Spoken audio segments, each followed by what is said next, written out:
Hello guys, welcome back to the channel. I hope we're all doing well. So today's video we're going to be talking about how to deal with toxic people. So I think a lot of young people and even older people, to be fair, really struggle with this, and I'm no expert on dealing with toxic people myself, but I feel like I've had a fair few different types of toxic people in my life, and I've kind of like learned from my own experiences and to how to kind of deal and navigate with that. So for me, there's kind of three steps that you should take. Some people might want to just skip straight to step number three, which is fair enough, and it kind of depends on kind of the relationship, as I'm going to kind of discuss throughout the video, because when it comes to toxic people, we have people that maybe they're just like colleagues or they're so-called friends, they're probably not very good friends, intimate relationships and family, they all can be quite toxic. So it kind of does depend on what relationship you have with them and how you kind of like want it to go. Do you really like want to make it work, or do you kind of just want to just like cut it off completely? So I'll talk you through a few like personal experiences I've had with kind of dealing with toxic people, and this has happened in the form of friends, family, and a relationship. So in my opinion anyway, what I believe, it was pretty toxic, the relationships I've been in. So first, like an intimate relationship for me, when I've only really been in one like kind of long-term relationship, which was around 2.5 years. Maybe that's not really long-term compared to some people, but for me it was, especially for my age. I was only 17 or so when I got into it, but I was very unhappy in this stage of my life. I think this was probably one of the times when my mental health was at the lowest, and I just was really negative, and I feel like my energy was kind of being drained by the girl I was with. I just felt like everything I did wasn't good enough. It wasn't making her happy, and I had to do things I didn't really want to do, and I didn't really feel that was right, but I just did because you want to keep the missus happy, as like a lot of people say. And I'm just like, when I think back, I'm like, fuck that. Like, if they're being out of line, it doesn't matter if they're your girlfriend, wife, just because they're like your other half or whatever you want to say. I don't think other half is the term I like to use, but relationship, your girl or your boy, you shouldn't put them on a pedestal. I see so many young men do this for no reason. I'm like, they're just disrespecting you, and I've had that, and I know what it's like firsthand, so I can really like see it straight off the bat. And yeah, like I say, just because you're with them and they're the opposite sex, you find them attractive, you shouldn't put them on a pedestal, because I know like a lot of people do this, and you need to like let them know, yeah, maybe you approach it in a different way, and you should always approach a conversation with someone in a different way depending on the type of person they are, especially if it's someone you're in a relationship with compared to like your friend or something. But like, they need to know this, and it's something like I wish I kind of knew sooner, because it would have helped a lot and just like cut out all the bullshit, and I probably would have ended it a lot earlier than I actually did. So yeah, that's kind of my intimate relationship example. I just felt anything like I kind of did, it was just not good enough, and she was very, very insecure, like a lot of like people are, I guess, these days, with like social media and comparisons and stuff like that, and like constantly like just checking like where each other are and like what we're doing and stuff like that. I'm just like, oh, I shouldn't think of anything worse, but so many relationships are like that these days, and a lot of relationships you can just tell they're toxic, and but it's like seen as kind of like normal these days to kind of like have like a toxic relationship with someone.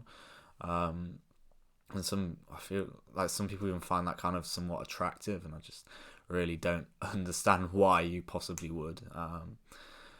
But yeah, that's definitely something that I think a lot of people do go through at some point in their lives. And then when it came to a friend, like quite recent to be fair, this guy, it was a shame that things didn't work out the way it could have done, because we had a lot in common. We did like a lot together when it came to like the gym, and we just had a lot in common. We're both really into self-improvement and stuff like that.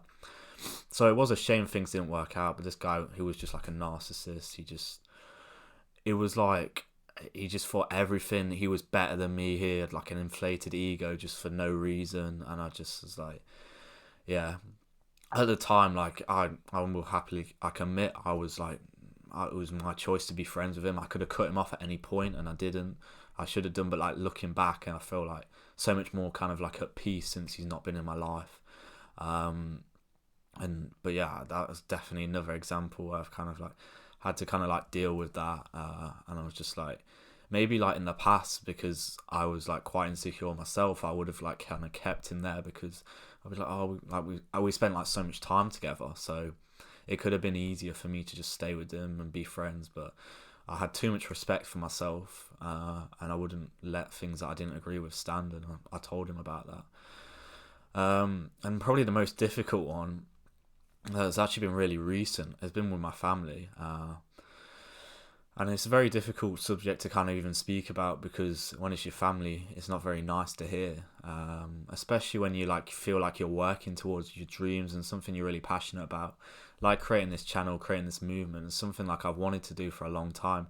I've started it in different forms, like I did the podcast before, and I've wanted to do this for like a year, and I feel like it is my purpose and mission, as I've said on multiple videos before.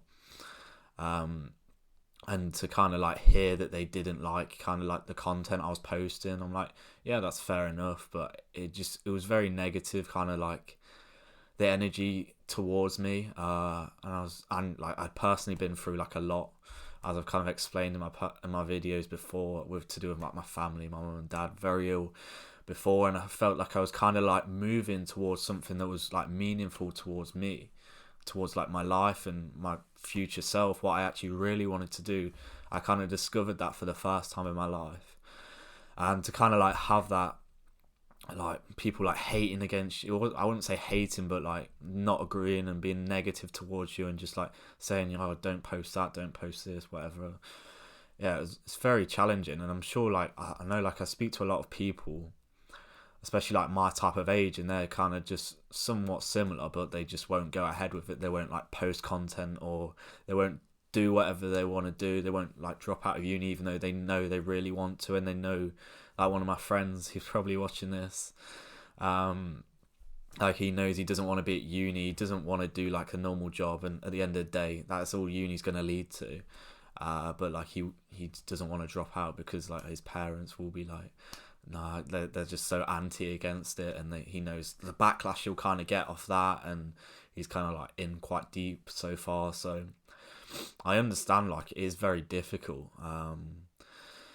But yeah, it's been very hard, I think, especially when it comes to your family. They're the kind of ones that you're kind of like, oh, like really, you're really gonna like give me shit? You should just kind of like feel like they should just be happy for you if you're doing something like meaningful and it's actually like making you happy, especially when you've done a lot of things so far in your life that haven't really got you to kind of like where you like actually want to be in life. But yeah, they're kind of my experiences dealing with toxic people. So I'm going to go through like the 3-step process that I would recommend going through.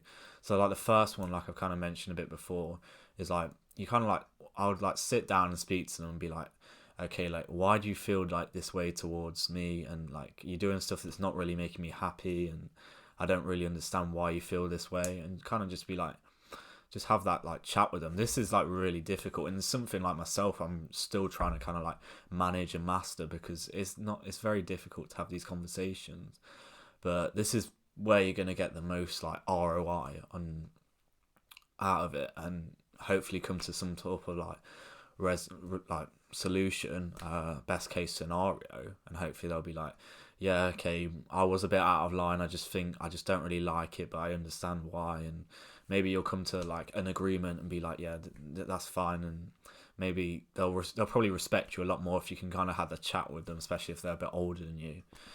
So I think that's definitely the best way you can go about it, especially if like you want to keep them in your life and you feel like they're good. And when it comes to your family, it's probably the best thing you can really do, because it's very difficult to kind of cut them out of your life. You don't really want to keep like a divide, especially if it's like, yeah, it can get very difficult. You don't want to create like a toxic atmosphere at all.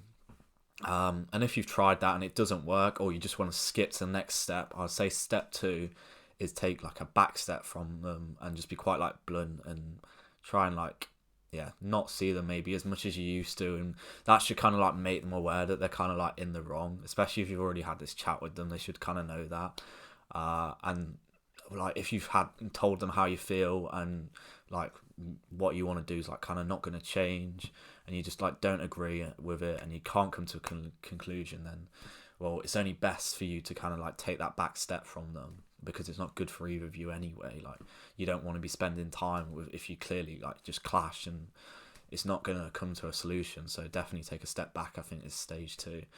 And then stage 3, and maybe like I said at the start of this video, you might just want to like skip straight to stage 3, depending on who they kind of are in your life, and that is just to like cut them off completely.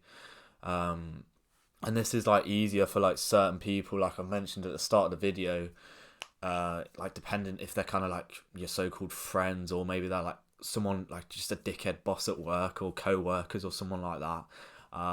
It probably is better if you just cut them off completely out of your life. I know for like a lot of young people who are like inexperienced and a bit naive, it might be a bit more challenging for you. But definitely like cutting people out of your life is nowhere near as bad as you think, and honestly being alone for certain points in your life is just so much better, and you need that for your personal growth. So yeah, I think that's definitely, it's just a necessary step you need to take with a lot of people, because they're just holding you back and their energy is not good for you. They're gonna like keep your life just miserable, and it's vital, especially if you're like on a journey to kind of achieving something meaningful and that you really want to achieve, big things in life, especially early on when you, like I say, set those foundations in your 20s. You need to just get them out of your life, because a lot of people, for whatever reason, they're just like jealous or toxic, or maybe their life didn't kind of work out how they wanted to. So that's kind of my 3-step process of dealing with toxic people. Let me know how you yourself kind of deal with that. If you've had many experience of dealing with toxic people before in your past, or there's something that's kind of you want to like deal with someone at the moment, but it's a bit challenging, maybe for like they're in your family, or they were a really good friend, you've been friends for so long, but you don't really know how to go about it because you're just 2 different people now. It's challenging, I know, and I'm definitely, like I say, it's something I'm really still trying to master, and it will only come better with like the more experience you get. But sometimes you do have to have those difficult conversations, or if it comes to it and they're really just holding you back, you just have to cut them off, cut your losses sometimes, and your life will definitely get better. So yeah, you have to deal with those uncomfortable situations, but that's life, guys. So I hope this video really helps you guys. If you could like, share, subscribe, it would mean so much to me, and I'll see you guys in the next one. Take care, guys.